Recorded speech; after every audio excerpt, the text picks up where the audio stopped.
पत्थर के ज़माने से एआई तक सातवां हिस्सा। जंग के ज़माने में रात के वक्त ब्लैकआउट हो जाता था, सायरन बजते थे, पूरे शहर में अंधेरा हो जाता था। हुकूमत ने तमाम घरों के शीशे तक काले करा दिए थे, खिड़कियों और पर्दे लाजम थे। रात के वक्त खिड़कियों के सामने पर्दे डालना लाजम था। सायरन के बाद शहर की बिजली बंद कर दी जाती, जिसके बाद लालटेन, लैम्प या दिया जलाना मना था।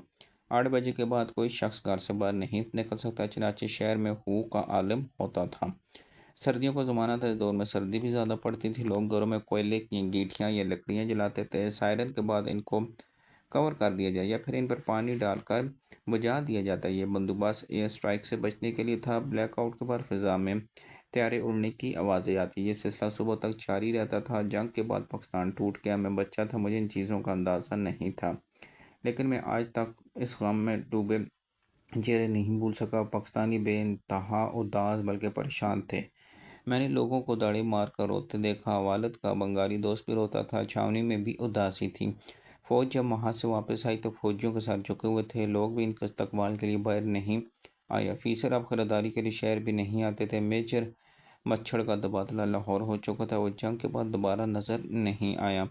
वालिद का कारोबार भी डाउन होने लगा। फ़ौज के बजट पर कटौती लग चुकी थी, या फिर छावनी में गैस आने की वजह से कोयले की ज़रूरत कम हो चुकी थी।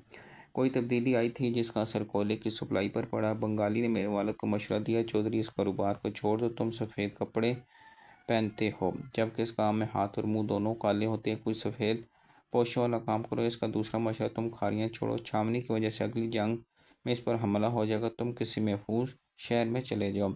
वालिद इस तक वक्त तक कारोबार और खारियाँ दोनों से तंग आ चुके थे। हमारी दुकान के साथ एक दुकानदार को कोयले का कारोबार करता था। वो हिंदुस्तान से नकल मकानी करके खारियाँ आया था। इसका ख़ानदान इसे अदब से भैया कहता। मेरे वालिद भी इसी नाम से ही पुकारते थे। भैया 1947 में जब पाकिस्तान आया तो इसे लाला मूसा में घर अलाट हुआ।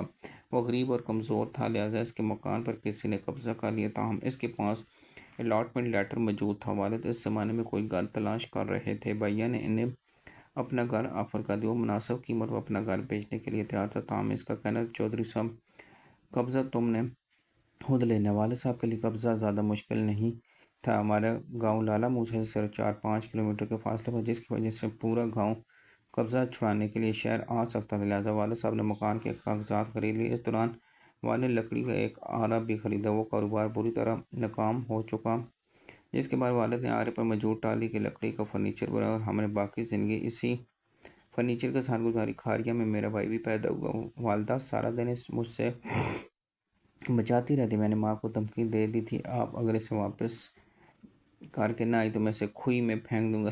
वालदा सारा दिन इसे अपने साथ चिपकाए रखती, जिससे मैं मज़ीद जहलत होता। इस ज़माने में जीटी रोड सिंगल था, इस पर भी फटंगर बसें चलती। वो बस लोकल कहलाती थी। 10-12 किलोमीटर का सफ़र आधे दिन में तय करती। इसमें अंदर और बाहर दोनों साइड से डीजल की बू आती। बसेस के अंदर मुर्गियाँ, बकरियाँ, बाज़ औक़ात गधे इकट्ठे सफ़र करते थे। ड्राइवर को अगर सड़क पर दूर खेतों से कुछ शख्स आता दिखाई देता तो वैसे सवारी समझ कर बस रोक कर खड़ा हो जाता। वो शख्स बस देखकर अपनी रफ्तार मज़ीद कम लेता। इसी सूरत हाल में सवारियाँ शदीद एहतजाज करती, लेकिन ड्राइवर के कान पर चूँ कि तू नहीं रेंगती थी। कंडक्टर पास को हाथ से थपथपाते रहते और सवारियों को आखिरी मंजिल के बारे में मतला करने के लिए आवाज़ें लगाते रहते थे। बसों के अड्डों पर शरबत की दुकानें, चाय खाने और खाने के होटल होते थे, जबकि दर्जनों फेरी बाजों के बसों के अंदर दाखिल होकर पनियाँ, मरुंडे, डेरियाँ, मूंगफलियाँ, मलोग, जलेबियाँ और दांत साफ करने के मंजन बेचते थे। इस ज़माने में तारीख और महीने दरियाफ्त करने के लिए जंतरियाँ छपती थी, वो भी आवाज़ें लगाकर बेची जाती। कंडक्टर मोहम्मद लाला मूसा खान के लफ्ज़ इकट्ठा बोलते और दोनों शहर के दरमियान तांगे भी चलते थे। वो सफ़र ज़रा तकलीफ दे होता। तांगे की वजह से झटके लगते तो अच्छा खासा इंसान लस्सी बांध कर रह जाए। इस ज़माने में शहर में मदारी सनासी बहुत आते। मदारी किसी भी सड़क के किनारे खड़े होकर डुगडुगी बजाकर लोगों को अपनी तरफ मतवज्जो करते। अपने मफलर का सांप या मोर बनाकर ज़मीन पर रखते और दावा करते, मैं भी इसमें जान डाल दूंगा। ये सांप की तरह रेंगना शुरू कर। लोग इसकी बात पर यकीन करके आधा दिन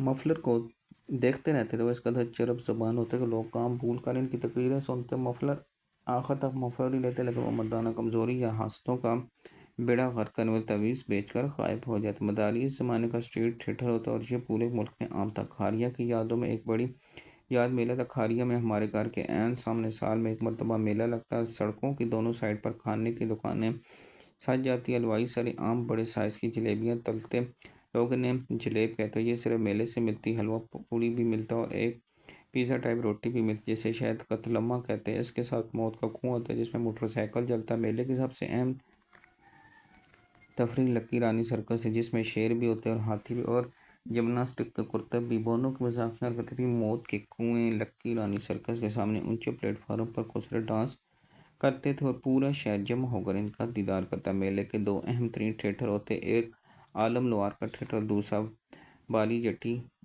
का। ये दोनों पंजाबी गुलकार थे और अपने ज़माने के लेजेंड थे। इनके थिएटर पूरे पंजाब में मशहूर थे। आलम लोहार बड़ा सा चिमटा बजाता और इसकी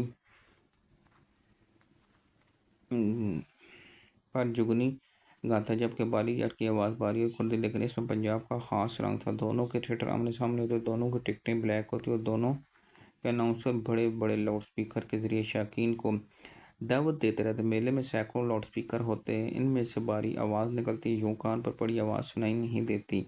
मेला पूरी रात चलता। वालदा इसके बहुत खिलाफ थी, इसे गंजर खाना कहती। ये रोज़ाना तिलावत करती, नमाज़ पढ़ती। मेले के गानों मौसीकी को ये तिलावत नहीं का, चनाचे ये खेल खोल कर इन्हें कोसते थे, जबकि मैं चोरी चोरी घर से निकल कर पूरे मेले में घूमता रहता। आलम लवारिस ज़माने का शाहरुख खान था, वो आम में हाजी कहलाते। इनका रंग सफ़ेद जिस्म फरबा और चेहरा मरूब, तो वो हमेशा सफ़ेद कुर्ता और तहबंद बांधते थे।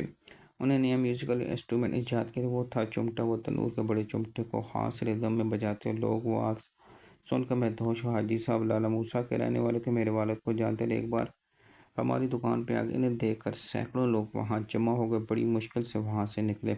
इस ज़माने में तस्वीरों, ऑटोग्राफ की रवायत और सहूलत ने लोग फ़र्दन जज्बात में अपने हीरो या पसंदीदा गुलकार को हाथ लगाते और इसकी अकीदत के दौरान अक्सर हीरो के कपड़े फट जाते। मुझे आज भी याद, आलम लोहार ने हमारी दुकान से निकलते वक्त दोनों हाथों से अपना तहबंद थाम रखा, जबकि इसके दो मुलाजिम लोगों को दाएं बाएं धकेल कर रास्ता बना रहे। मेरे वालिद ने हाजी साहब को पीछे से खबर कर रखा। मेरे चाचा ने मुझे दबोच कर सीने से लगा रखा। इसको ख़तरा मैं कहीं लोगों के पाँव में ना कुलचा। जहाँ हम लाला मूसा शिफ्ट हुए चंद बरस बाद हाजी आलम लोहार लाहौर के करीब हादसे में फौत। इनका जनाजा लाला मूसा की तारीख का बड़ा जनाजा था। लाहौर से इस ज़माने का मशहूर अदाकार और गुलकार भी है। इसका बेटा आलम लोहार मेरठ मिशन फेलो था।